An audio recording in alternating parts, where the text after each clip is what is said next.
120 episodes, man. That's where we at. Outerhaven Podcast. Clinton Bowman here, joined by my fellow denizens of the Outerhaven family. Yo, we got the editor-in-chief of the Outerhaven, Keith Shadow Haxon Mitchell. Keith, what's up, my man? What's up, peoples? What's up, itches? What's up, Yeah. Anyways, we also got the anime managing editor, Joshua Jeremiah JJ, oh so sexy Piedra. Josh, what's up, man? What? Am I on? Fuck you, I'm not saying anything funny. Yeah, fuck you. And then we also got senior staff member and all around great Australian guy, Carl May Smart. Carl, what's up? I am hilarious and you quote everything I say. That. Oh, hell, the Hypnotoad. And that. So wait, hold on, time out. First things first. You say Hypnotoad when that's out. Never mind. I'm not even going to address that. We also got a guest with us today, Sony Centric's main creator and host, Mr. Solid Quaz himself, Jason Kwasnicki. Jason, what's up? What are you buying? You want to buy a funnel cake? I love it. Did anybody actually get the joke? No. That's why I literally had that fuck sigh.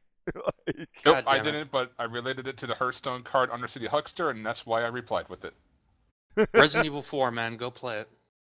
I It's tried. It's coming out actually in August, remastered. So this will be, what, the 12th, 13th console that Resident Evil 4 has been on? Wait, you mean the one that I got not too long ago on a PC wasn't remastered? I have to get another Yeah, something remaster like of the that. remastered? Yeah, Gee. pretty much. Probably. Yo, shouts out to Capcom. You know, that's Capcom. You know, at least bringing back a game that people love and fucking up with a game what people love as well. But we're gonna get to that It's a the little later. Spider-Man of the video game world, let's just put it that way. Exactly. Pretty much. All right, ladies and gentlemen. Blizzard at China Joy dropped some news about Hearthstone, the newest adventure in the Hearthstone universe. Kick it over to Josh. Talk about One Night in Karazhan. It's a party, man. It's a party. Yeah, I had to do a double take because as a wrestling fan, I saw One Night and I'm like, oh god, let's hope they're not going that way. Especially when it comes from a country called China. But yeah, thankfully we do not have to see. I'm not going to go there. It's going to be too. Yeah, for that podcast. Anyway, One Night in Karazhan. Basically, it's a new Hearthstone adventure. This is not really an expansion. This is basically the same thing along the lines of the Curse of Naxxramas, Black Rock Mountain, and the fact that you have 5 different wings, and you basically purchase each one. You face a couple different challenges. You face a boss at the end, and you get some cards for your trouble. There's going to be 45 brand new cards in this, and they unveiled 7 of them, actually, at the stream last night. 2 of them happen to be legendary cards, which are pretty interesting. One thing they are doing different this time around before we get into the cards is the first wing is actually going to be free to everybody. So like the past adventures, you had to buy every single wing. This time they're giving you the first one for free, and you actually get 2 cards to go along with it. The first one is a mage card. It is a 7-mana spell. It is the Portal to the Firelands, deals 5 damage to whatever you want it to deal damage to, and it summons a random 5-drop minion. Now, that seems pretty good for Arena. As a matter of fact, it's probably going to be the greatest card Arena has ever seen, because removal in Arena is basically the most, amazing thing to ever have, and you get a 5-mana dude out of it. The only drawback is that the 5-mana slot in Hearthstone is pretty shitty. The only real good card I would say in the 5-drop slot would probably be the friggin' Shaman card. I can't think of the name of it, but it's the 7/8 taunt for 5 mana that basically gives you Overload 3. So that's probably one of the best cards you could probably get out of it, but there's a lot of crappy 5-drops with 3 2s or some really odd off-balance stats that it's going to suck in that manner most of the time, but still, removal plus a guy on the board that your opponent's going to have to deal with is still going to be pretty big in terms of value. The only thing that worries me is that right now, Mage is probably the top class in Arena, and now they're getting another super powerful card that is a common. It is a common rarity, so it's not a rare, it's not an epic, so you're going to see this in pretty much every draft. And not only is it a common, it's a class card, which means you have 4 chances every time it recycles to see this card in there. So you're going to see mages running probably 2, maybe 3, maybe even 4 of these spells in Arena. And with an already powerful class like that, their class just got even better. The other card you get for free is a Druid card. It is a 1-mana 2/2, no special stats, but it is a beast, so it does synergize with beast synergy and Druid, and it's a 1-drop with 2/2 stats. Not as good as a Zombie Chow, which is a 2/3, but if you're looking to run an aggro Druid, this is going to be a pretty good staple because it is a 1-drop. Just to go through the other cards, 3 other class cards were announced. First, we got a Rogue card, the Ethereal Peddler. Is a 5-mana 5/6, so that is a premium stat line right there. 6 health on a 5-drop is amazing. And Battle Cry is reduce the cost of cards in your hand from other classes by 2. So why would you have other class cards when you're playing a rogue? Well, you have spells like Burgle, which take class cards from your opponent, and you have like the Undercity Huckster, which I made fun of earlier with Jason, that gives you a card from another class when it dies. So basically, when you get that card, you play this Peddler, that card gets discounted by 2 mana, and that lasts forever because it's a Battle Cry. So it's going to have some play. I don't know if this is really going to be in Constructed all that much, but it is a fun card, and I could definitely see this getting picked in Arena, but it is a rare, so it doesn't have a big chance to show up. The Paladin card is the Ivory Knight. It's a 6-mana 4/4, so the stats are a little bit poor for the mana cost. Battle Cry is discover a spell and restore health to your hero equal to that spell's cost.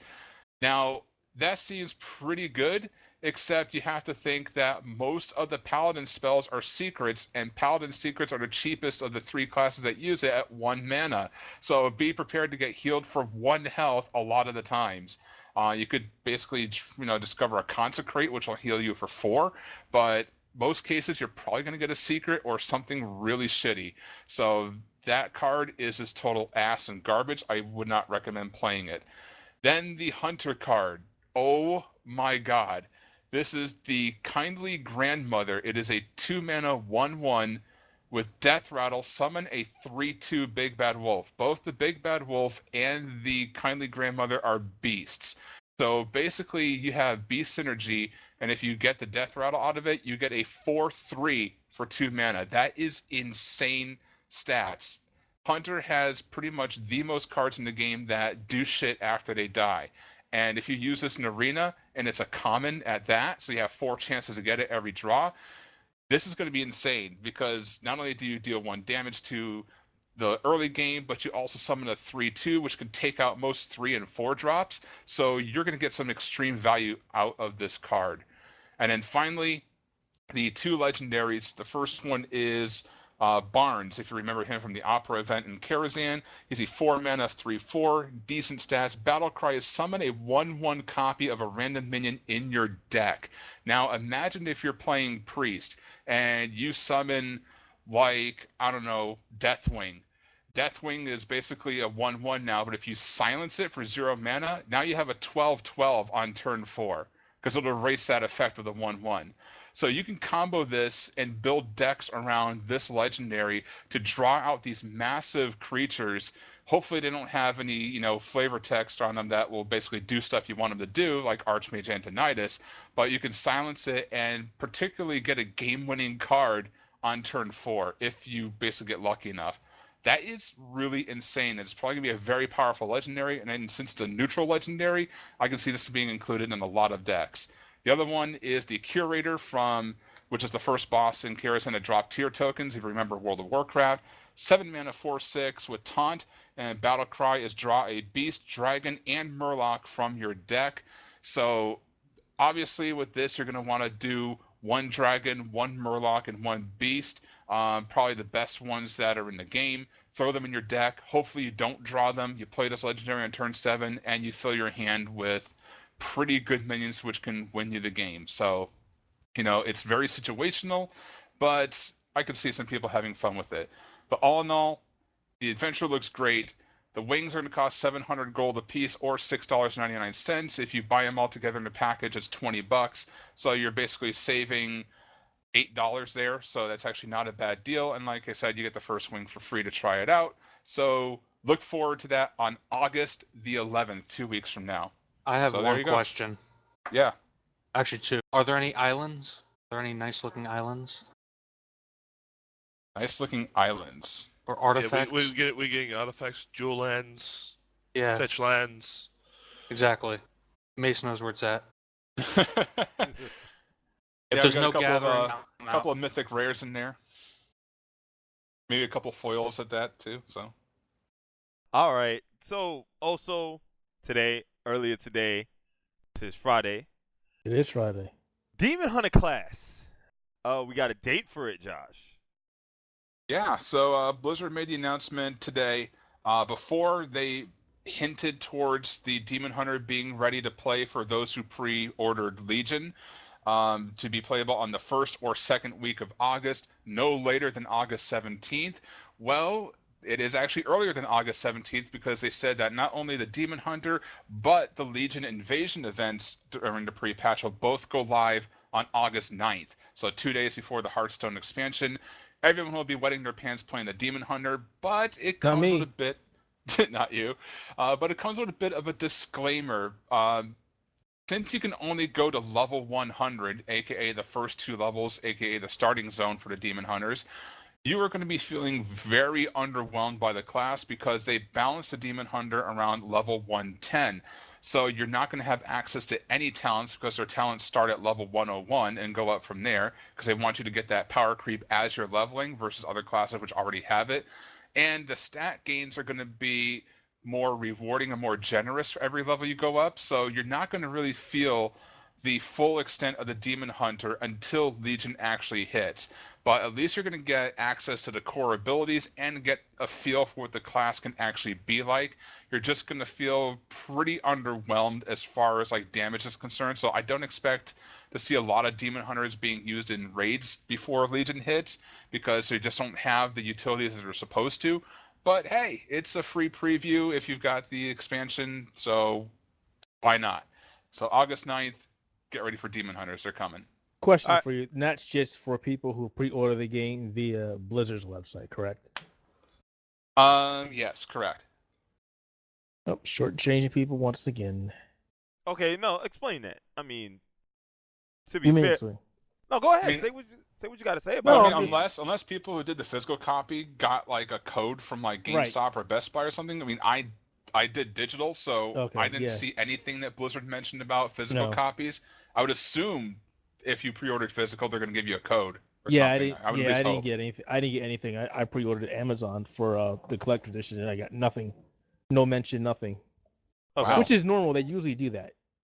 I think it did it last year. They were like, if you bought the physical copy, they did something so you can get access to digital, and you just had to redeem a code, and you got it. So maybe they're not doing anything this time around. I mean, it makes sense. They want you to buy direct. Cut But out you the can't buy. middleman. But you can't buy the collector edition. It's like, why sell it? It's like here you can have this nice shiny collector edition and all this fantastic stuff, but you want early access to the game. You gotta buy it digital. Wait, and you I'm can't not- you can't buy the collector's edition on the Blizzard website? No. Nah, No, they only sell digital all versions digital. on the website. yep, You can't Collector's order is it? only retail. Wow. Nope. Yeah. Nope. not at You know what I all. mean? It's like shooting yourself in the foot. So it's like, I want this, but I want that. And I'm not buying 2 copies of the damn game. Well, I could if Angie would play it. Uh-oh. The He's wheels are plotting. turning. Plotting. So we got 2 Overwatch patch notes as well. We got a buff from McCree. No, a buff for Anna, a nerf for McCree. Yeah, McCree does not need a buff. You know, He I needs just more wanted to make- nerfs. I wanted to make sure you get that right.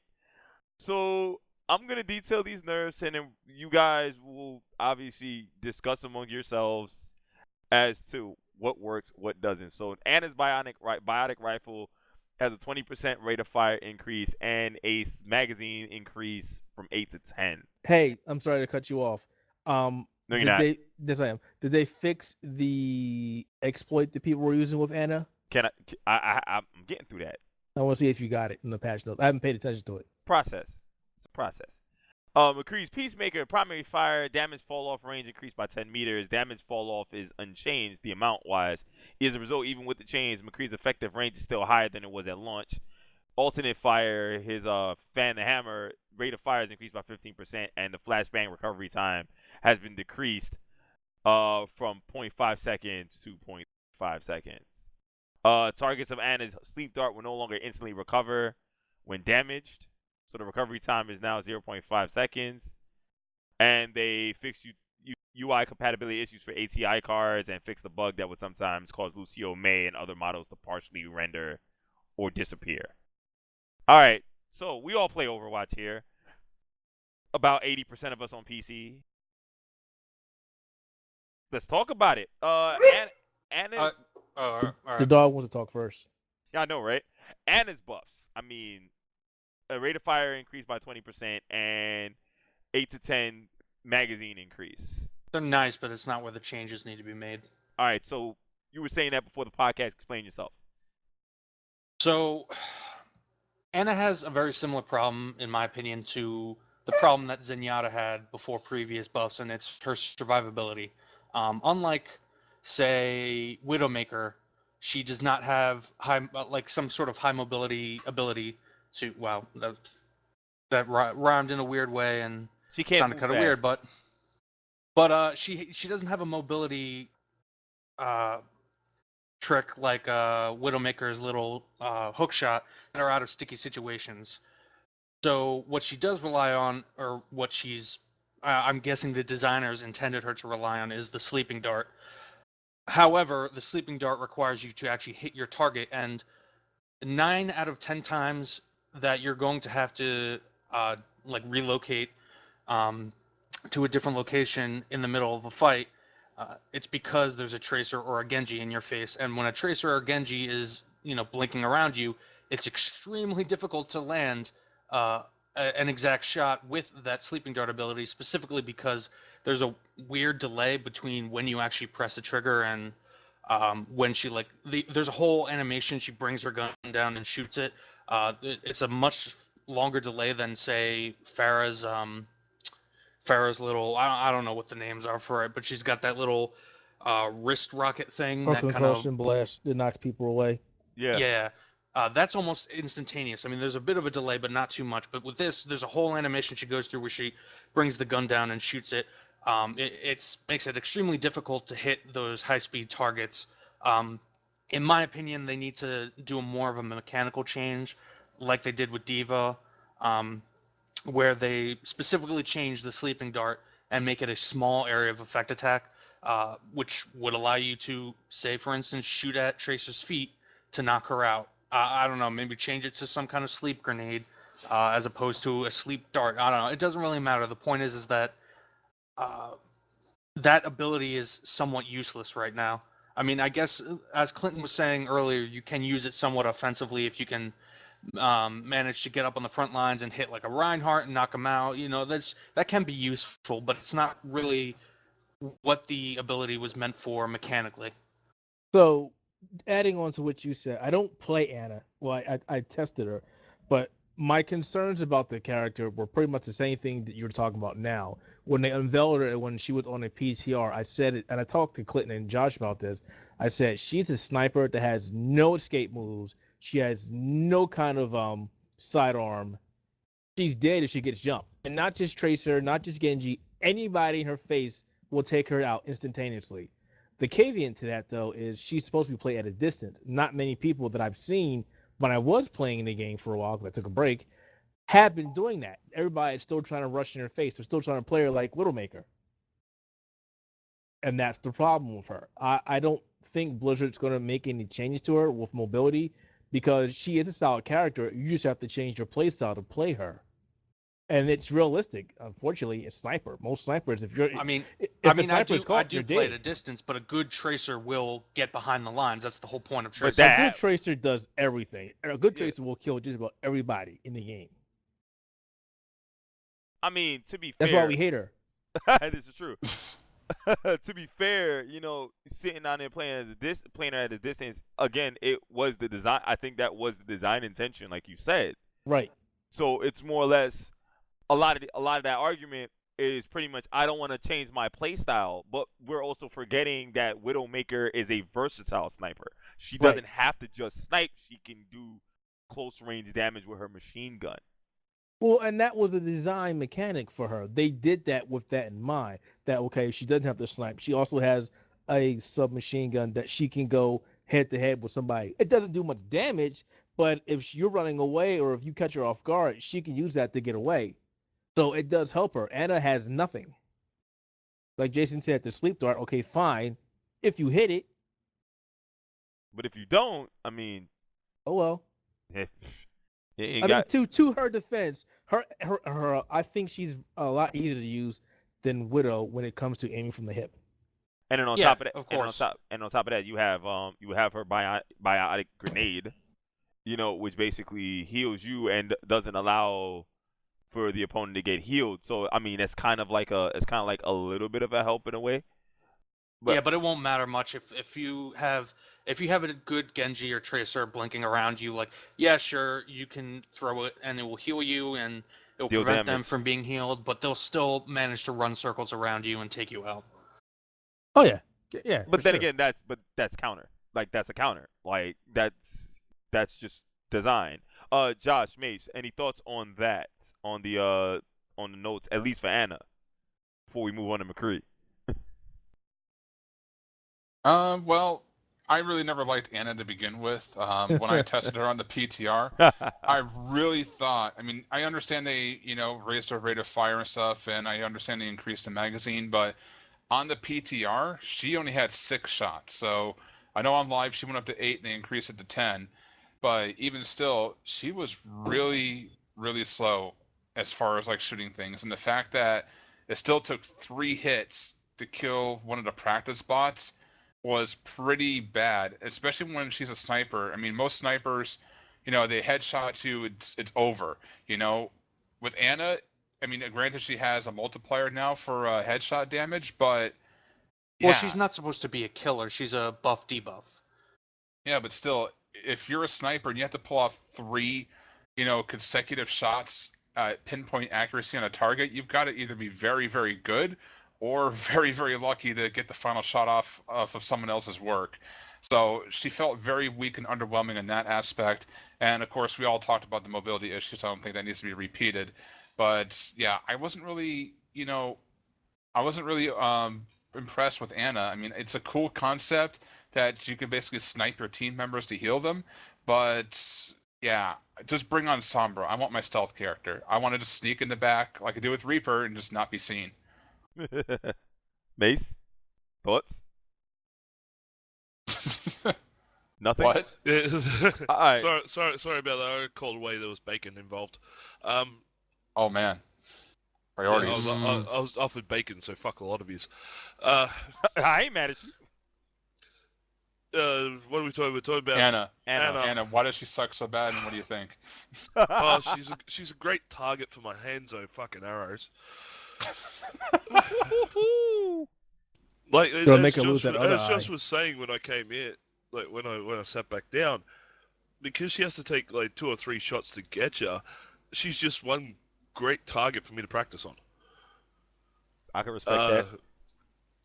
Other than that, I've got a couple of friends who have been playing her recently. They seem to be getting on all right because they use her as a support. There's too many people out there who see her just because she's a sniper. They think she's exactly like Widow. Wow, I could have swore I just said that. You weren't here. We're listening to me, were you? No. He was Yeah, eating see, bacon. No, I came back on the tail end of what Josh was saying. Yeah. So you say, yeah, most of us are in agreement. Yeah. That's the problem with her. People are playing her, like I said, like Widow. People Well, right, and it goes to what both Josh and Mace were just saying, is that it takes 3 shots to kill somebody. You're not supposed to be focusing on killing. You're supposed to be focusing on buffing your Killing. allies and Right. debuffing the enemies they're fighting from afar. And you see, that's the biggest thing. Like with people that play Mercy too. I'm like, yo, dude, I know you want to go in there. Yo, your pistol is literally your last resort. Like, Yo, like Mercy's pistol is legit. That takes out people. it does, but it's your last resort. Like, Yeah, you're wasting the specialty of the character by doing that. Yo, Yeah, screw you guys. but- I gotta get but- my kills. I need my medals. to be honest, the only good thing that I found so far about Anna is her sleep ability. Like that can create some funny ass moments. Like I was playing Reinhardt on Gibraltar last night, and I usually go up top and I'll charge straight out the gate. just because, hey, surprise, big motherfucker flying at you. I went to do that. As I've just hit the edge of the platform and started actually flying out in the midair, enemy Anna put me to sleep, and I just dropped like a fucking rock. I thought that was the funniest Nice. shit ever. It was like, I'm going to charge. Nope. He's like, I ain't even mad. All right. Oh, hell no. All right. Yeah, So, Oh, sorry. so let's take a look at McCree real quick because we got a couple other things that we got to talk about. Peacemaker. Now his damage fall off range has been decreased by 10 meters, and his the damage amount is unchanged. So his effective range is still higher than it was at launch. His rate of fire for the fan the hammer is increased by 15%, and his flashbang has been decreased from 0.5 to 3.5 to 0.35 seconds of recovery time. I want to start with Mace on this. I know when we were playing Overwatch, we had problems initially with McCree and levels of I'm annoyance. still having that to do. His little stun thing that got the decrease. Flashbang, yes. Yeah, the flashbang to have a decrease down to 0.35 seconds. That's ridiculous. Because I'm seeing McCree's out there now spamming that shit. And sure, they don't have Fan the Hammer to follow it up with every time. But even the standard McCree shooting ability is fast enough to take down most people in that stun time. If they're able to throw that stun so many times in a row, it makes a lot of tanks very ineffective. I don't think you're understanding the change. It's actually not when he throws it, it's the amount of time you are stunned by it. So you're stunned by 0.35 seconds instead of a half a second. It's still too fucking long. I mean, what is it supposed to be? 0.0005 seconds? Well, no, Yes. but 3 seconds is like an eternity in a shooter. No, but that's not even 3 No, seconds. I know. I'm 0.5 joking. seconds and 0.35 seconds. So it's 30. It's a 30. It's But I like mean, 35th 100th How about he of a just second. loses it completely? To be fair, though, that ability does need to have a certain amount of power because it's an important counter to a lot of characters, and it's really like, if you think about it, the cornerstone of McCree as a character in terms of how he fits into the overall design of the game. Yeah, you're not wrong. I still say it's too fucking long. Yeah, because it's 0.35 seconds before he can fire at you. So it's like, all right, I throw it. I can't fire at you for a little bit. Click. Stuff like that. But his damage fall off range. Now, I personally was a little confused by that. And I'm like, so we decrease the range of the damage decreasing from a shot by 10 meters, right? Yeah, it's basically compared to Reaper shotguns. The further you are away, the less damage it does. Yeah, which is a load of bullshit because I've been an entire point away. Again, watch Point Gibraltar, this was just last night, as Hanzo taking on a McCree that was standing at least a full point away from me, which is a shit ton of meters. And he was still able to get significant damage off on me at like an extreme distance. So the fall off that's supposed to happen doesn't actually happen properly. So you think there's a small issue with that? I don't think they've put it in properly.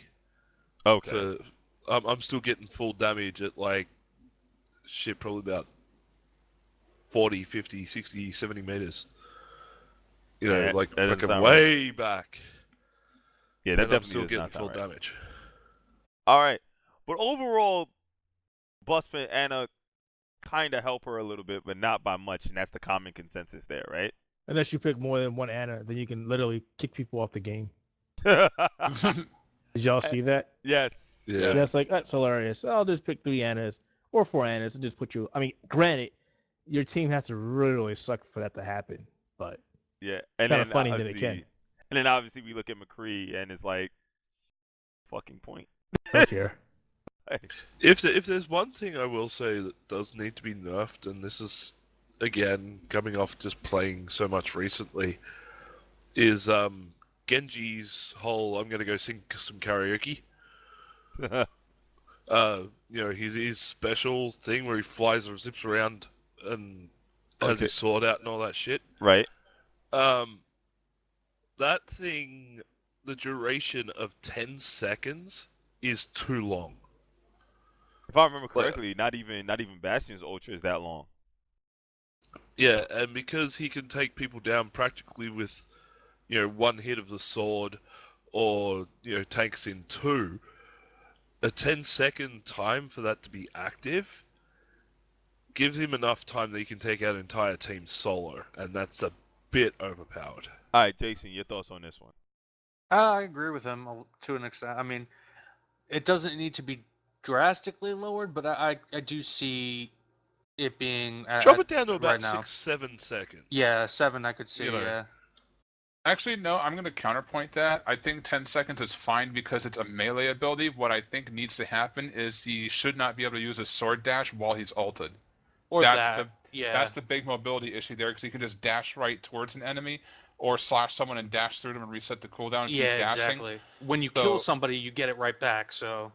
Yeah, and you're pretty much guaranteed to kill someone. Yeah, if they disable that during his ult, I think it would be a lot more balanced, and then the 10 seconds would be justified, because then you really do have to, walk up to the person and actually slash them. So I think that would be a good change. Okay, understandable. All right, so Wild Guns Reloaded, Natsume's old game from the Super Nintendo era. I know Keith is excited about this one, so I'm going to kick it over to him. Wait a minute. You skipped out the biggest news in Blizzard history. Yeah, man. Diablo 3 Season 7.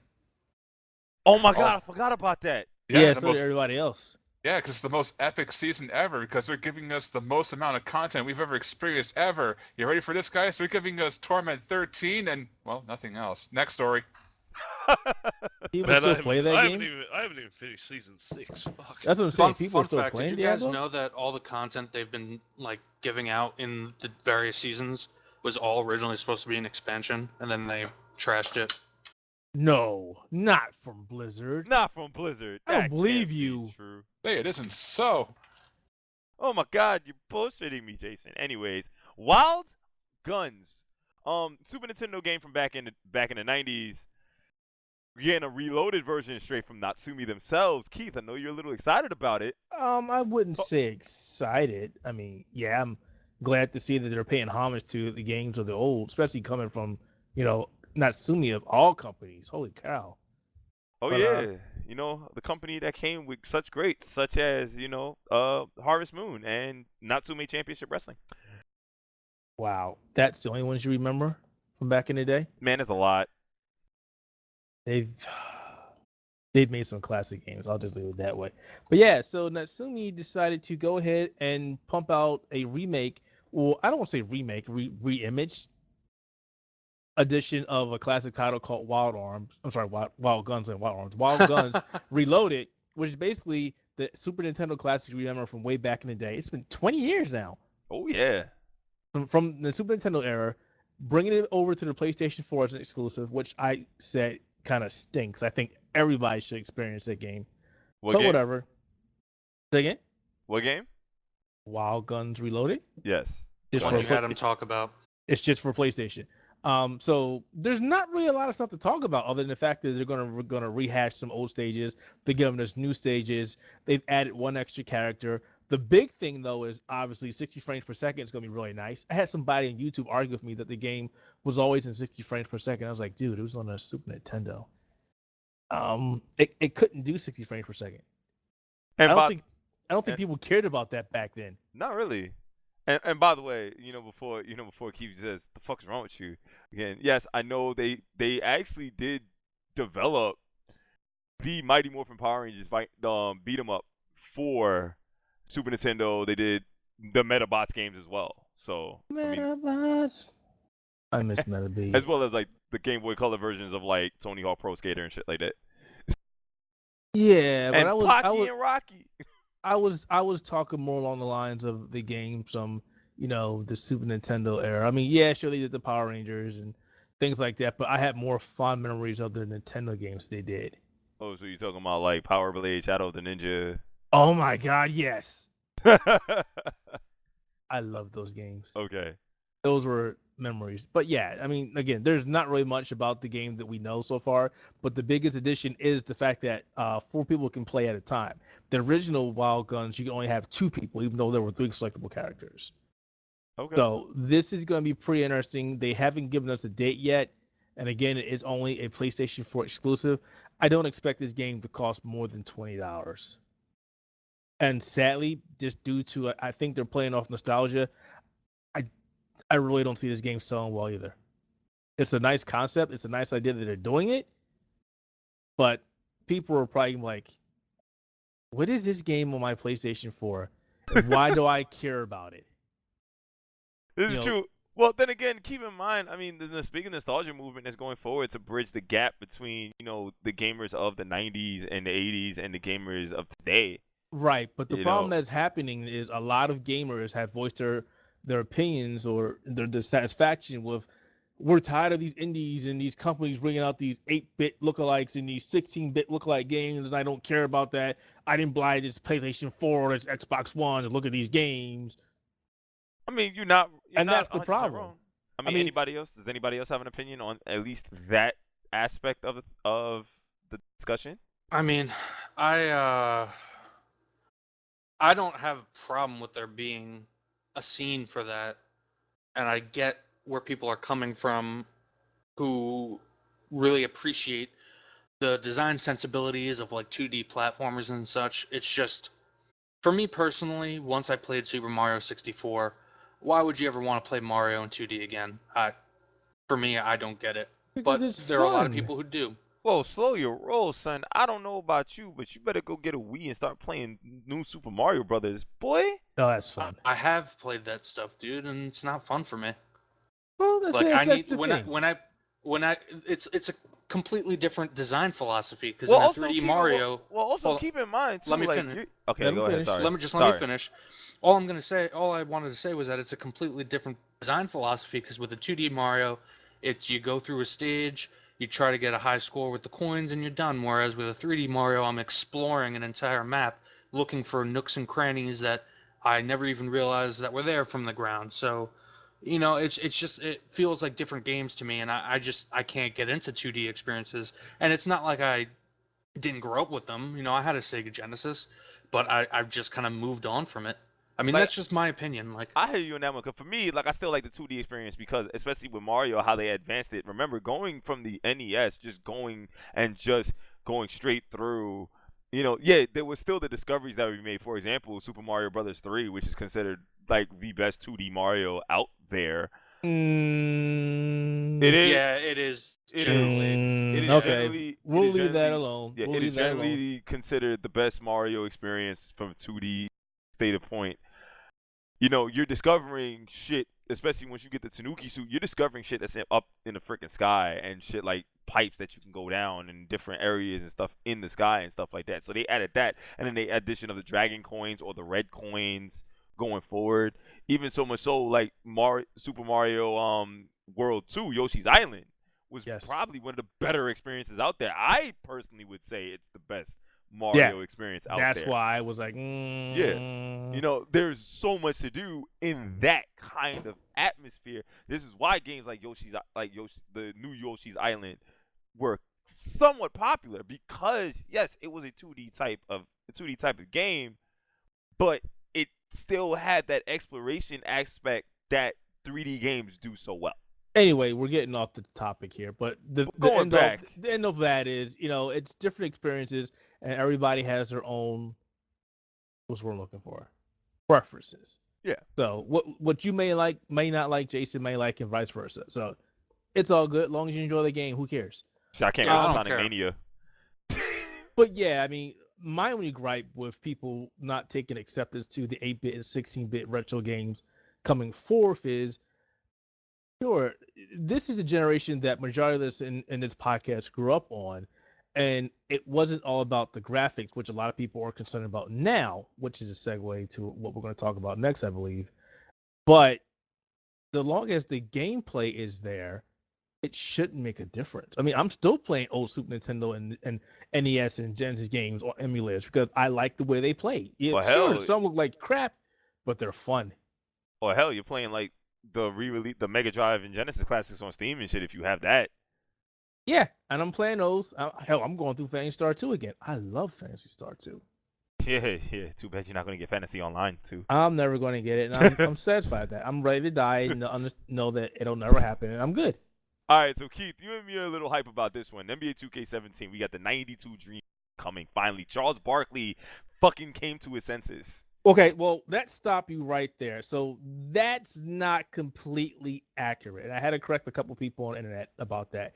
This is the second time we've gotten Charles Barkley in the NBA 2K game. The first time was NBA 2K13. Well, this is true. No, well, he stopped. But then he was in it. No, I know he was in it, but after that, didn't he was like, fuck it, I don't want to be in this shit no more? Yeah, he was like, no, I'm done. Because that was the only time the Dream Team was actually in a basketball game. And the only reason why we didn't get the entire team was Scottie Pippen was like, no, screw you guys. Right. But remember that whole thing, and Jay-Z got involved, and Jay-Z was like, Barkley, what the fuck are you doing? You need to be on here. And Barkley got into the game. Okay, but that's true, yeah. So now NBA 2K17, yes, we're getting the entirety of the Dream Team, the 92 Dream Team. I don't care. I'm hyped that Christian fucking Leitner is in this game. I was a Christian Leitner fan back in the day. I feel sorry for you, but I'm Why? glad that he's there. I mean, keep in mind, I'm also a Patrick Ewing fan too, so it's like. I like the fact that Christian Leitner was there, and I was happy for him to get in the NBA, but he didn't do shit when he got into the league. To be fair, it was the like TV Christian was always Leitner booty who? cheeks. Christian Leitner who? Like people still talked about him. I'm sorry, that 30 for 30 was legit. I'm glad to see that they're in there. I'm kind of disappointed that they're not offered from the get-go. They're pre-order only, and chances are, if you don't get in on the pre-order, you won't likely see them again unless they do something else. So it's a nice incentive to make you get it. Well, technically, all right, going back to 2K, I want to say, what was it, 14? When the All-Star Game stuff was initially pre-ordered, they made that shit available. They made that shit available early for those that pre-ordered it. So, and then they actually rolled it out for everybody else after the fact. So, there have the precedence. I mean, 2K has a precedence of giving you certain pre-order bonuses and then handing out for everybody later on. Well, I hope so, because it's a shame if that's not the case. So, I mean, NBA 2K7, September 20th, pre-order the game and you get to play it 4 days early. So, September 16th, getting a chance to rock that. I want to get that Kobe Bryant edition, though. Yeah, have fun with that. Don't care. All right. Moving on, Josh and Mace. This is gonna be for us. Another 2K game. We have some information out there. First things first. Executive Vice President Stephanie McMahon reveals that her family is gonna be in the game, but also we're getting a roster reveal through IGN again, starting this Tuesday. So it's gonna be 5 weeks of Suplex City census, and it's gonna be community involved, in a way. Thoughts? Don't give a fuck. Don't give a fucks. Whatever. I really don't care about the McMahon family being in it at all. Right? I'm going to tell you exactly what I'm looking forward to in 2K17. 5 weeks of roster reveals, it's going to be the same thing as last year. Right. Yeah, here's what I'm looking forward to in 2K17. 1, creator wrestler. 2, Shinsuke Nakamura. 3, nothing else. I'm glad you said that. I'm sorry, I usually say these things to get these reactions. It's funny. No, but yeah, no, it's the same thing as last year. They're saying that they want to get the community involved. Do you believe that? That's the thing that I'm extremely skeptical about. They never get the community involved. If it is, it'll be, we'll reveal a new roster member today if this Facebook post gets 2,000 likes, or this tweet gets 1,000 retweets or some shit. Man. It sounds like social media marketing is becoming way more terrible as days and years go by. All right. Or enter a competition on Gleam and we'll reveal a roster member. Oh, fucking hell. Oh, man. Yeah, I'll reveal all the roster members myself when I get the game. Thank you. All right. I mean, I'm active on their forums, and this is something that people have been bitching about and bitching for. Even the 2K mods are like, okay, fuck, damn, we got you. All right, so let's move on. So PlayStation Plus and Xbox Live Games for Gold, they start their August stuff this Monday, at least for Microsoft, and on Tuesday for PlayStation Plus. Now, we know the lineups for both PlayStation Plus and we know the lineups for Xbox Games for Gold. So let's go over those lineups really quickly. Now, on the PlayStation side of things, we're on the PS4. We're getting the games Rebel Galaxy and Tricky Towers, games that I'm totally confused about. The only game that I am completely certain about and I know about because we reviewed it here in the Outerhaven and I've played it is Yakuza 5 for the PS3. That'll be made available for PS3 PlayStation Plus users. Retrogate is also on the PS3 and the Vita gets Patapon. But on the Xbox Live Games for Gold side of things, the Warrior Orochi 3 Ultimate will be on Xbox One starting on Monday, August 1st. WWE 2K16 will be available August 16th to September 15th. And Spelunky will be available on Xbox One and Xbox 360 from August 1st to the 15th. And Beyond Good and Evil HD from the 16th to the 31st. Which led to a question that I had. And I know Jason answered this already in our own private conversations before. And I want his input on this one. Why is PlayStation resting on their laurels, providing games that, granted, it's indie, showing indie developers love, but kind of games that nobody really knows, and you're just saying, hey, here's some free games. You don't know anything about it, but here's some free games. Is there anybody allowed to jump in there, or is it It's- just Anybody. It's a cost-benefit situation because literally this situation was reversed last generation where PlayStation went balls to the walls with PS Plus, and we're getting a ton of great games, and you didn't see that same kind of service on the Microsoft side. Now it's flipped because the situation is reversed. And you have to take into account when it comes to the PS Plus stuff and when it comes to, just in general when PlayStation, when they go back and try to get one of those PS2 games, updated, uprendered, and with trophies and whatnot, it's more than just paying out money with the licensing. There's work that goes into there's a whole slew of things. There are resources that go into it. And at the end of the day, it's a company and they have to decide, okay, what do we gain from putting in these resources? And right now, the benefit, or at least I guess the perceived benefit from the company is not worth the costs. And you also have to take into consideration, it's still fair. I mean, it's not really that early, but compared to where we were at this point last generation, there are far less games. I'm sorry. How did we get to this conversation? Was it something along the lines of PSN Plus is sucking down, or Yes, what? basically. I disagree. I truly disagree. Both systems, both offerings have had really good showings and bad showings. He's kind of specifically asking why is it so focused on indies, and it's because with an indie developer, you don't have to give them as much as you have to give, say Activision for Destiny or something like that. I don't know. It's not all indies. Last month we got NBA 2K16 as one of the games. Yeah, the first AAA title in how many months? No, not at all. Actually, they've had a bunch of AAA titles. Name them. Let's see. God of Before War NBA was on the Ghost of Sparta. I know a lot of people didn't care about that one. Well, we're talking about Tropical- We're talking about on PlayStation 4, PlayStation dude. 4. Yeah, that's what I'm talking. Okay, PlayStation 4. They Metal had Gear Tropical Solid. 5. Tropical Metal Gear 5. That's, I remember Tropical 5 because I played that. Would that count as a AAA title? Because I know the Yeah, last. that's a double A, that's dude. That's not triple A. Like you want to Okay. talk about triple? You want to talk about AAA? The last AAA title before NBA 2K16 was a year prior with Metal What Gear game was Solid that? Ground Was it Zero. Metal Gear? Metal Gear Solid 5 Ground Zeroes. All right. Well, I'd have to go Which through the isn't list. even like a full game. That's just a demo. Yeah. So that's like it's not. that's like a year. I don't think it's been an entire year though. I'm pretty Uh, sure it hasn't been an entire year.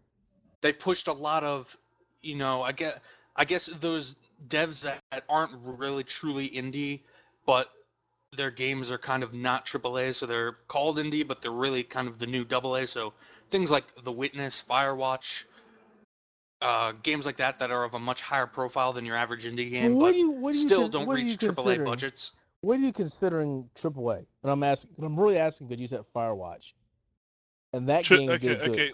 AAA, high budgets, triple- hundreds of triple- people working at the studio, lots of a big publisher behind it, pushing it with Shit lots of you advertising. can buy on a shelf. Yeah, pretty much. Hmm. Yeah, I'm again. just thinking of things to dispute that, but I don't want to. Here's the way I see it, and the PlayStation 4 requires you to have PlayStation Plus in order to go online, Sony don't see the need to sell you on PlayStation Plus anymore. Right. Because you have to get it for your PlayStation 4, so why should we entice you to buy the service when you've got to buy it anyway? Exactly. That's why the PS3 PS3 offerings at the time, like before the PS4 came along, some of the best offerings I've ever seen in this type of service, because they were trying to get you to buy an optional product. Like now it's become mandatory. They don't see the point in pushing, such great enticements out there for your, whatever you pay, 50, 70, whatever bucks a year. Yeah. There's games like, I remember the initial, when PlayStation Plus came out, I think they gave out most of the Sega Genesis games that they had on the console at the time. They gave like frickin' Far Cry 2 at one point, one of the Sly Cooper games, Street Fighter Turbo HD Remake, Saints Row 2. Like, there was games that they were just giving out and was just like, here, boom, on PlayStation 3. The thing about Games for Gold is that they're still, because Xbox Live Gold is mandatory to play multiplayer games at least, they still give pretty decent games, in a sense. Yes, but you're also talking about an Xbox I should say an Xbox division that has huge PR problems and is looking to turn that ship around. I would agree now. Back then, not so much. And also, again, they go the same thing I've already said. Games for Gold on Xbox, optional service, for the most part. Like for 360 owners, it's an optional thing. For Xbox One owners, they're still having to pay for their Xbox Live. So Games for Gold is just a little bit of a thank you type thing that's added in with that, if I remember correctly. Yeah, because the Xbox 360, you can lose Xbox Gold on your Xbox 360. The Games for Gold that you have on the Xbox 360, you keep them shits. Yeah, you keep them. On the Xbox One, you don't keep those, so you have to keep paying for Xbox Live Gold to get those, unless it's like a backwards compatible Xbox 360 title. It doesn't count then. It falls back on the backwards compatibility program. It doesn't count. It doesn't count. That's what confusing. But at least on the Xbox 360, you can keep those games, and it's still like older games, but older AAA games for the most part. I mean, at the end of the day, it's fairly simple. These companies are only as consumer friendly as they need to be. Yep, pretty much. So I just wish Sony would remember that they used to be so consumer friendly that they were willing to offer, at least a balance. Give us one AAA title from the back catalog and one of the AA's or lower. Don't worry, mate. I mean, the other problem. Next month, Street Fighter 5. The other thing that nobody here, including myself, has mentioned that I just remembered, when the PS4 came on the scene, Sony was trying to push PS Now as its backwards compatibility, and they've still, for some god-awful reason, stubbornly stuck by that. There are a shit ton, and I mean, if you go and look at the current library for PS Now, it is fucking huge. Oh no, it requires a terrible subscription price, but that's the problem. And on top of that, I'm not playing. For example, if I'm playing a sports game, I'm sorry, I'm not playing that shit streaming. The problem with PS Now, it's a great premise, and the path they took to get there with buying those companies up. It's a fantastic idea. The problem is poorly executed. There's too much latency. It's been tested over and over, and the description plan is terrible. It only works for a certain amount of games. It works if you have a wired fiber optic connection, but for most people in the country, no. Yeah, it's like literally short-sighted, completely fucking short-sighted. But but that's another contributing factor to kind of the lackluster performance with, and honestly, why we don't see PS3 classics on the PlayStation Network is because they want people to buy into PS Now. Yeah, it's fucking good luck. That being said, let's move on. We got so we're up to our featured presentation, our featured discussion, talking about the Nintendo NX. So Eurogamer revealed some information about the NX, and it apparently confirmed some of the theorems that people had going around. Jason, you reported on this earlier this week. Go ahead. This is yours. Okay, so according to Eurogamer sources, they say they have multiple sources corroborating this. Just as a reference point, because a lot of people out there are like, well, this is just a rumor. We know nothing about these sources. Kotaku did weigh in and said that some of their sources have confirmed some of it. Same with, what's his name? Nate Drake on NeoGAF. He's a relatively well-known insider who's, his source, his connection has confirmed it. Emily Rogers has said as much. So Oh man, she's it been looks making like the rounds. it looks like there is at least some weight to these. I guess we'll still refer to them tentatively as rumors because Nintendo has not said a word about any of it. But essentially what they boil down to is that the NX will be a hybrid, as many suspected. But as opposed to the theories that said it would be a console that could be taken on the go, it seems like this will be a handheld that can be connected to your television. It will be a handheld with 2 detachable controllers on either side, and it will plug into some sort of base unit or dock that will allow then the game to be streamed onto your television. Don't know much about resolutions or anything yet, but we do know that supposedly the chip will be powered by, or I'm sorry, the chip powering the unit will be the NVIDIA. Tegra. What is it? Tegra. Yeah, Tegra. They said the X1, but there's also a lot of rumors that Yeah. because it sounds like there's some kind of active cooling going on in the systems and the dev kits that developers and publishers have, that it might just be a placeholder because obviously right now the X1 does not have any kind of active cooling system. Some have speculated it might be the as yet unreleased or unannounced X2, people are calling it. I'm not a huge tech guy. Keith can probably tell you more about that. But So I did some looking into it because I was gonna write a story about it and I stopped because there's tons of them out there about this. So a while ago there was a convention where NVIDIA talked about their upcoming roadmap for the Tegra, and they look to be working on another SoC, which is the mobile chipset for the Tegra. They haven't said much about it since then. well, Are you that talking actually about? Are you talking about the Tegra Parker No. or another No. one? Okay. No, that actually brings up another part of this story that I just saw this today. This was another thing Nate Drake from NeoGAF brought up. Apparently, the NX might be running on a new kind of architecture. What is it?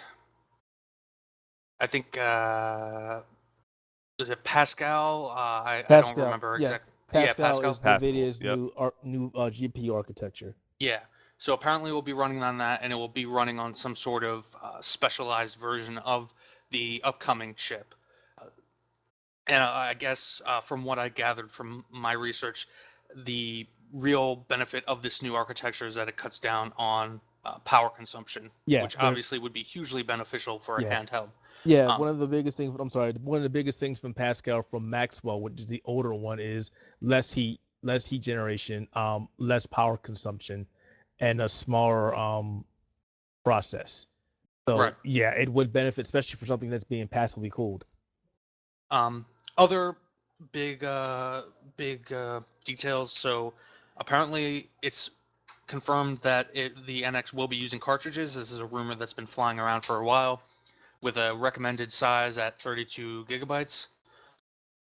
Not much known besides that.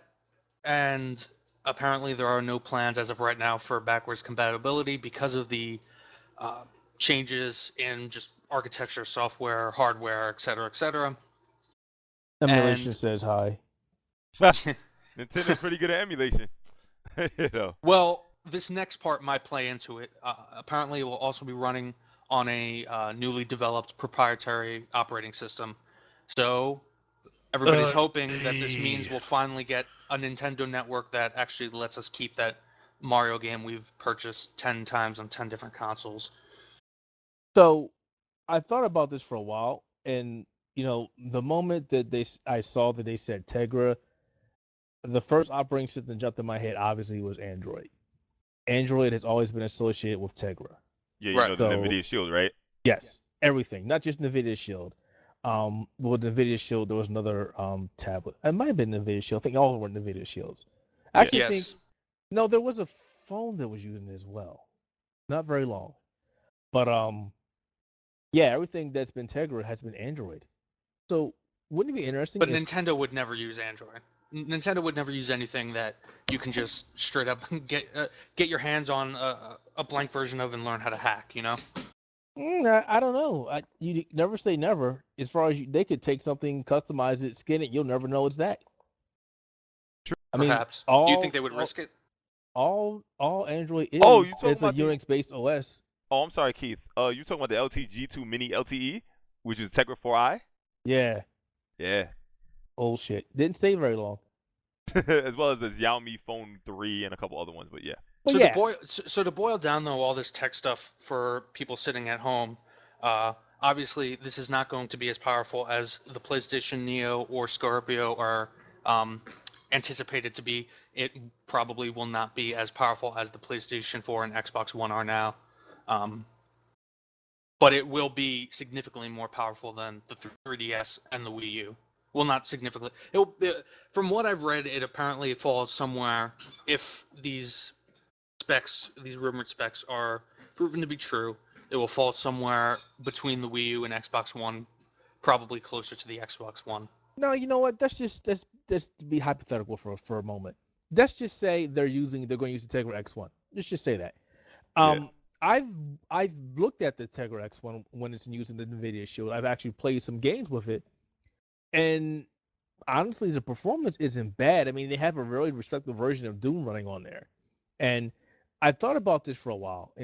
We had a couple conversations about that. I talked to some people at work about this and some people on Reddit about this, and Nintendo has officially stated, well, they've done this in the past. They prior did this way back with the Wii.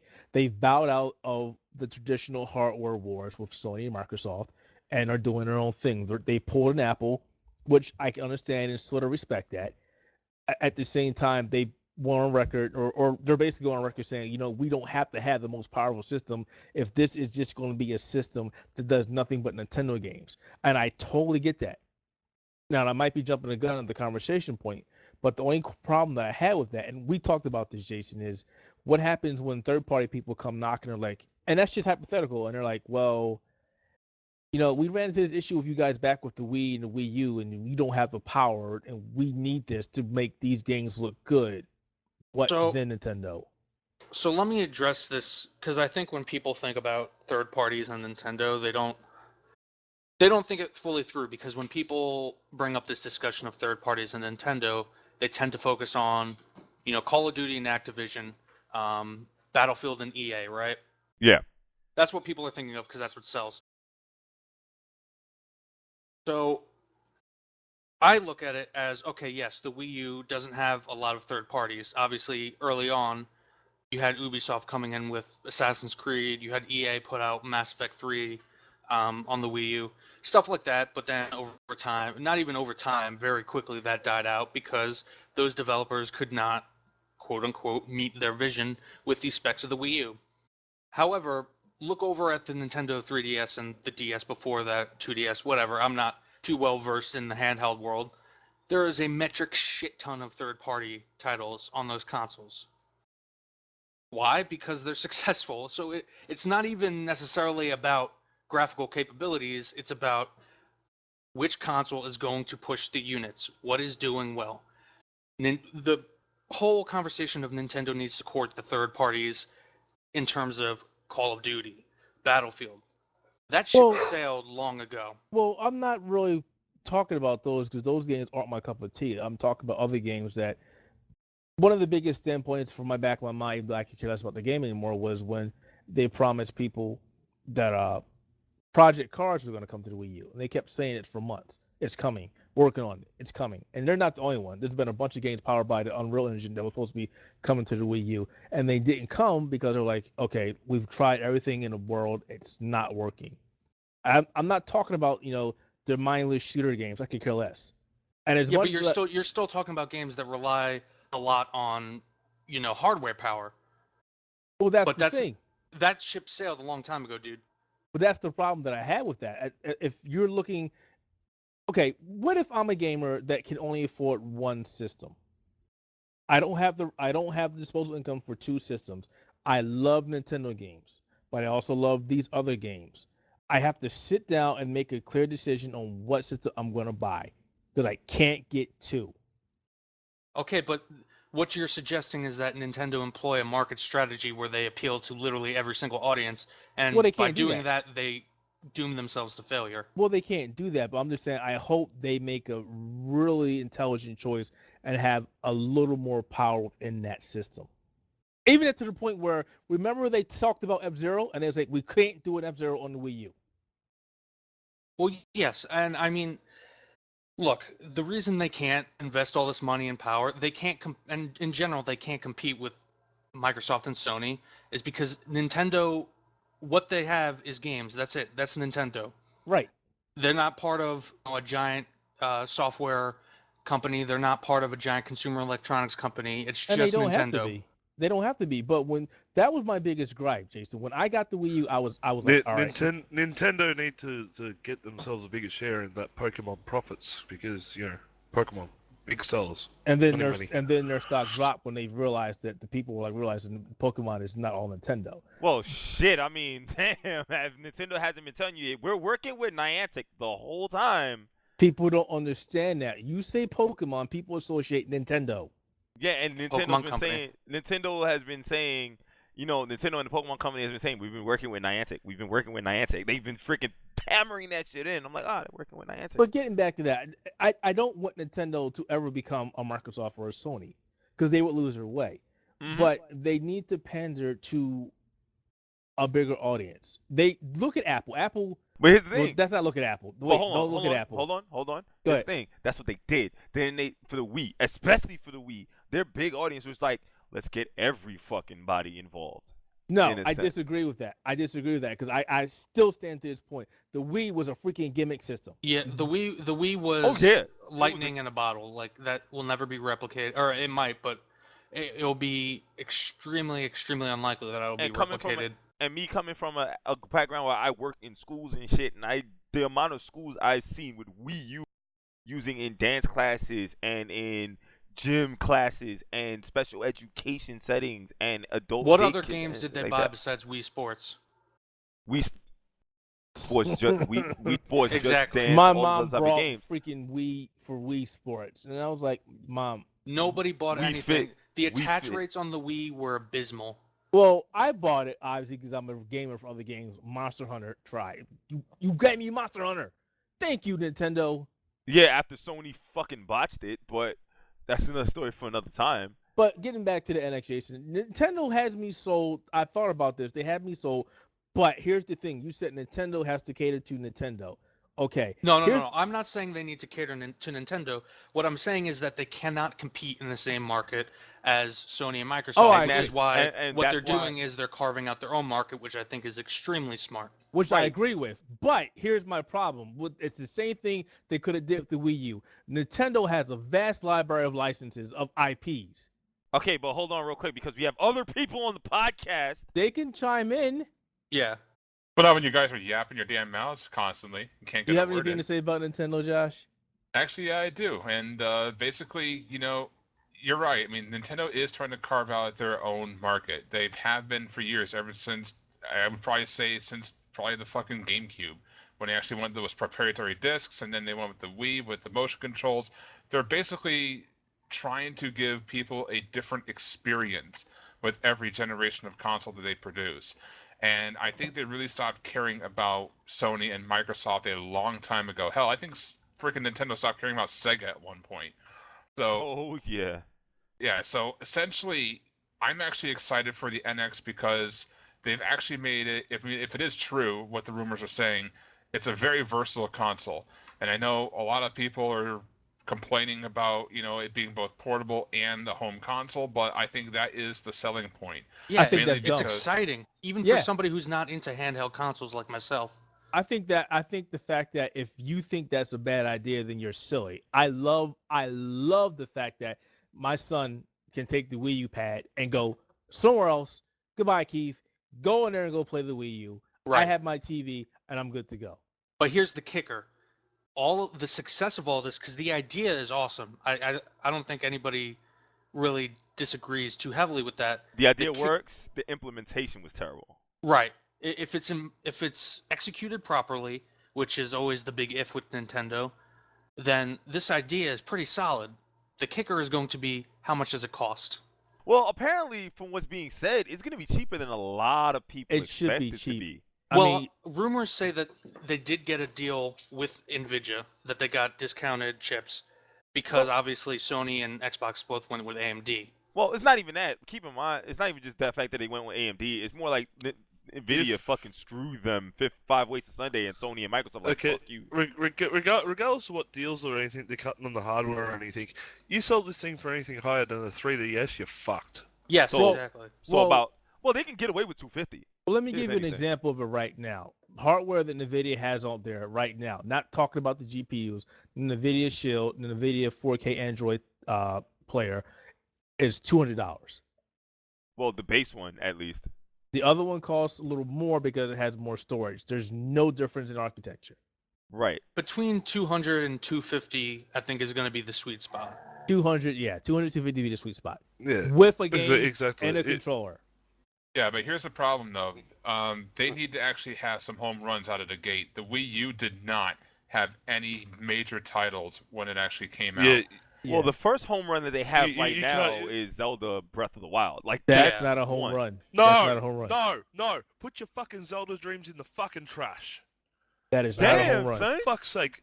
Stop trying. Everybody that's does one. this every I'm console saying generation one. with Nintendo. Fucking Zelda's gonna come along on his fucking horse opponent and suck him into your dick and fucking But I build a said that's console. one. They gotta have Wow. more. Like I'm not just saying that. I'm sorry. Like I'm not freaking trying to put rose-colored glasses on. I'm just saying that's one. So that's one. They have to have more than one. The key is more than one, not just one. More than one. No, Clint. I'm gonna back up on you. This is Nintendo we're talking about, and they really, ideally, I would like to see 5. They only really need to have 1, and we all know what that has to be. It You referring to depends on Mario, or- which region, It has actually. to be. It Metroid? has to be a Mario. I'm It will kidding. not be Metroid. Actually, Mario here- has been selling- here's the thing. You sell it with Mario in the West. You want this thing to be a success in Japan. You launch it with a Monster Hunter title, and you will rule that market forever. Well, they already ruled In, that. Ja- Well, in the- Japan, I mean, in Japan, Monster Hunter is the biggest seller. And which is why I've been Okay. bitching why we don't have more over here, because it sold when it came over here too. yeah. Because our round eyes over here in the West can't handle the awesome that is Monster I Hunter. was on okay? Monster Hunter I Try disagree. I every disagree with day. that because I disagree with that because if I'm Sony sorry, dude. Monster didn't- Hunter just hold on, plays give me a like ass. It's Give me a minute. not Give me my a minute. round Damn it, eyes. Hold on, Jason. hold on. Give me a minute. If Monster Hunter on the PSP wasn't so fucking stupid, and the fact that there was no infrastructure play on that You one, mean if it wasn't the fact it was on that system? that too, it would have probably done a lot better than it did. But when Monster Imagine Hunter came out, imagine Monster Hunter on the PS3. Like, come on, son. yeah, that's what I'm saying. When Monster Hunter came out on the Wii U, I already played before on other systems. Before Yo, it stopped. Wasn't coming it over one? Wasn't there one like on the PlayStation 2. PS2? Yeah, there were a couple of them, and then Yeah. they stopped. And then I immediately associated Monster Hunter on the Wii Monster Hunter Try back to Fantasy Star Online on the Dreamcast. They were like, they're damn near similar. But to be fair, the Dreamcast actually did it better because the platform that it had and the architecture that it had and the online capability was leaps and bounds better than the Monster Hunter Try. And I felt that when they did that on the Wii, it was like, okay, this is a test drive. See how good it does, and then we'll get more. And then Okay, we well, got nothing. back to the NX though, and I think makes a good point Uh, that Zelda alone isn't going to sell this, and I do agree. Even though God. everybody left E3 talking about Zelda, I do agree that it's not enough. However, if all of Nintendo is focusing on one console as opposed to 2, we definitely will, at least from Nintendo, see a more consistent output than we've seen before. You know what? I could care less. I mean, I'm See- good. See, I mean, go ahead, Mace. I'm cutting you off, man. yeah. I barely got to talk about this thing, besides butting in and ripping you all to shreds. Yeah, me too. Like I'm worried. I'm worried about the NX as a console because, like, as you guys were describing, the hardware, proprietary software formats, all this stuff. All I'm hearing is shit that third-party developers will not like. And the reason I'm saying that is, and to go back to a classic case, was Batman Arkham City. Okay, they ported the game, and then they turned around and said, "We're not touching the Wii U ever again." Well, a lot And of that's companies what said I'm that. worried about. Yeah, that's the thing. It became a trend with a lot of companies. They would develop one game for the Wii U and say, "That's it. And We that's what don't I want to mentioned. touch it because your programming, the programming and proprietary shit that you want is too fucking hard for us to work with. We need something that we can work an easy port." That's why you don't see the exact same game on a Wii U that you see on a 3DS. You will see something, a changed revision, or something that's developed specifically for the 3DS, or developed specifically for the Wii U. And I can see that becoming a sudden trend again, is that a lot of the third-party developers are going to want to port some of their big games over.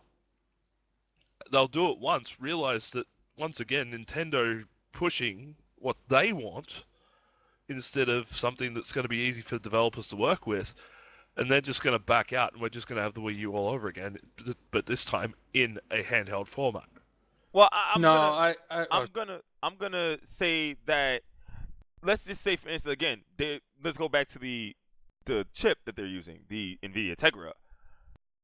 I mean, more commonly known, the NVIDIA Tegra is associated with Android. Who's to say that Nintendo isn't basically shelling, an Android with their own proprietary stuff, much like Pretty sure we Microsoft just did? talked about this. No, I'm gonna Yeah, no. but I'm going to actually butt in here, and I'm going to say the chip doesn't matter because they're still having their own proprietary operating system. So you still actually have to code it Right. based on what their operating system is going to allow. So the chip makes no fucking difference whatsoever. Oh, yeah. No, that's what I was about to say. Much like how the Xbox has their own proprietary thing over the Windows 10 shell that they have on their Xbox One, and PS3 has their own thing, but it's based off a common. Those two are based off a common architecture.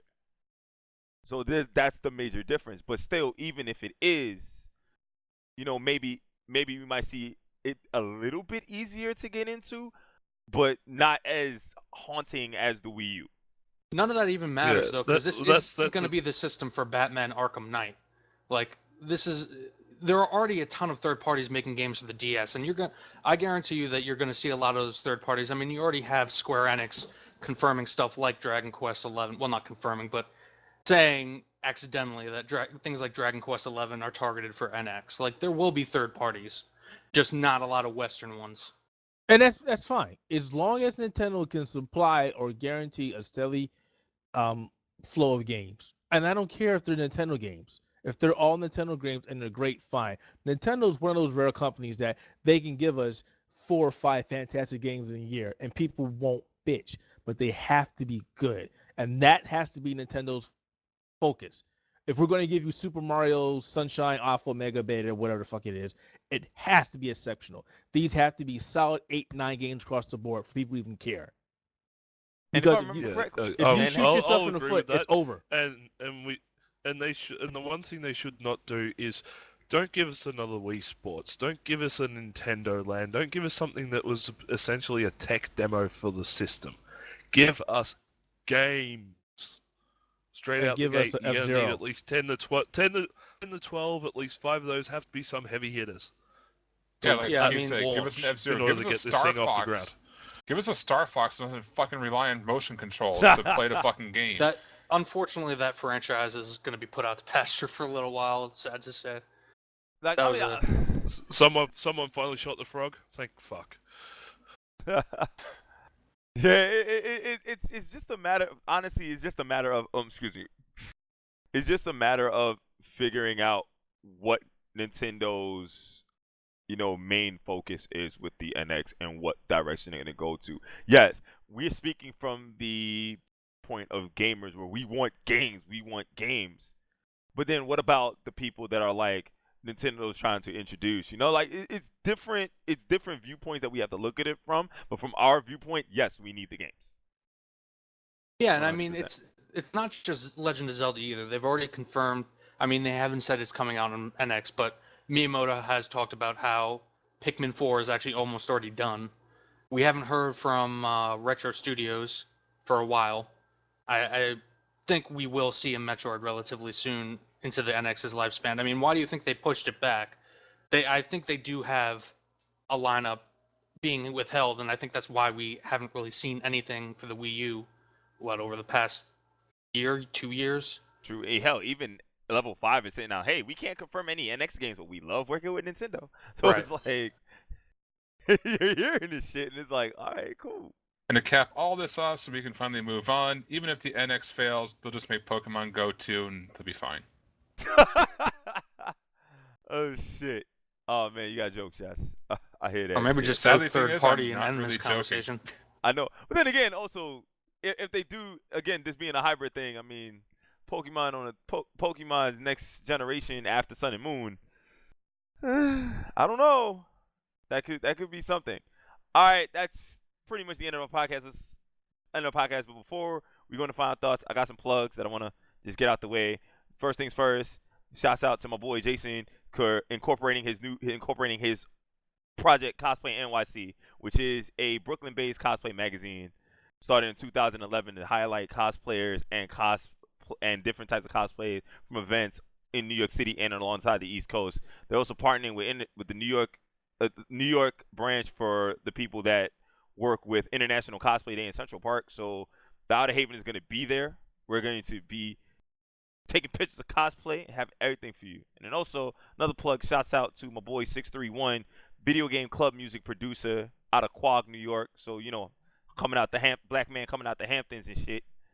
You know, his love of Jersey club and Baltimore club mixed with his love of video games have blended into like remixes of different video game music and such like that. But yo, final thoughts. I'm gonna start with Jason because you know he's the guest on the show. Anything you gotta say, anything you want to plug, it's yours. Check out Sony Centric every Wednesday. Fuck Sony Centric. Anyways, Keith, what's up? Wow. Wow. Way to support your own site's content, Clinton. Jeez. I'm fucking with Hater. Hey man, at least we ain't on hiatus. Oh, I knew that was coming. Oh. That was there. Oh, Shots man. fired, confirmed kill. Oh man. Play of the game. God damn it, Microsoft. Give us news, you asses. Alright, no, but Keith, seriously, final thoughts. Sonic Mania is the shit. Deus Ex, Mankind Divided. You guys know about that game? Yeah.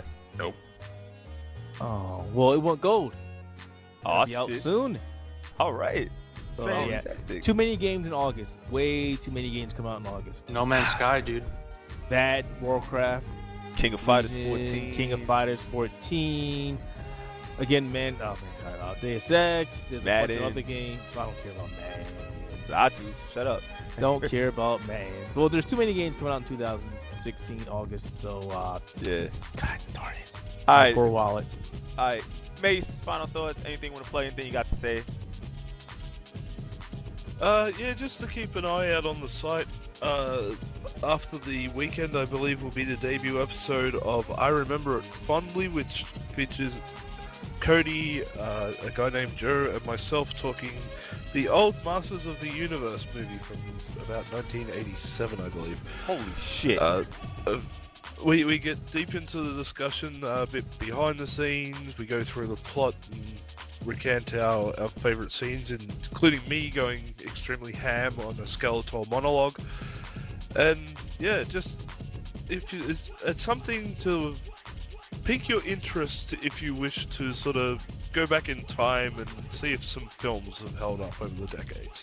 Alright, so can we get a confirmed reference somewhere in Remember It Fondly? You're gonna have to listen to the podcast to find out. Alright, and Josh, I know you got a lot to say. Every single week, you guys keep asking me, when's the next episode of A1? When's A1 coming? And I'm like, Well, finally I can tell you, we're recording tomorrow night, so this weekend, look for the next edition of the A1 podcast right over here at theouterhaven.net. And also, I put the call out on Twitter a couple days ago. And since we, talked about cosplay earlier, we are looking to expand our cosplay corner section. So if you are a cosplayer and listening to the show, first, I apologize. And second, if you would like to be featured on the Outer Haven, go ahead and give us a shout out over on outerhaven.net/contact-us and tell us you'd like to be featured, and we'll go ahead and put you on the site. And the only thing we ask in return is to say, hey, the Outer Haven featured us. That's it.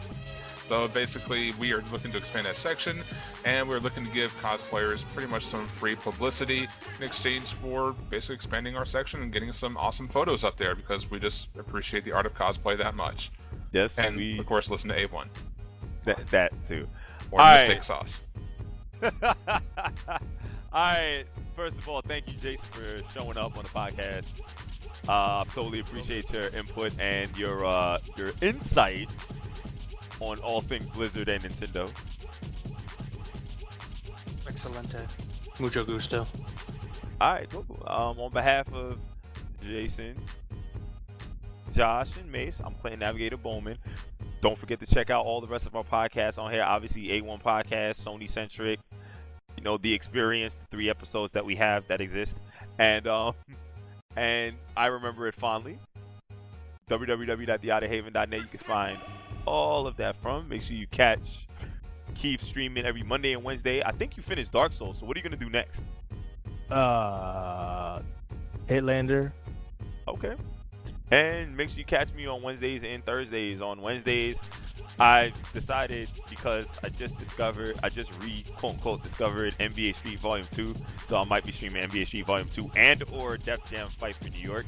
And on Thursday night, starting this week, I'm going to be doing WWE 2K16 My Career Mode, just to prep for WWE 2K17, because that's the thing that I enjoy. All right, then. So, Keith, you can find him, Shadowhacks, at twitch.tv/Shadowhacks, or you can find me at twitch.tv/Navigator Bowman, and you can find Josh taking us out of the podcast. You can find me at twitch.tv/Caladine, but if you would like to give me better internet so I don't get interrupted during my streams, I would appreciate it. Until then, Godspeed to all you out there in Radio Land. Peace.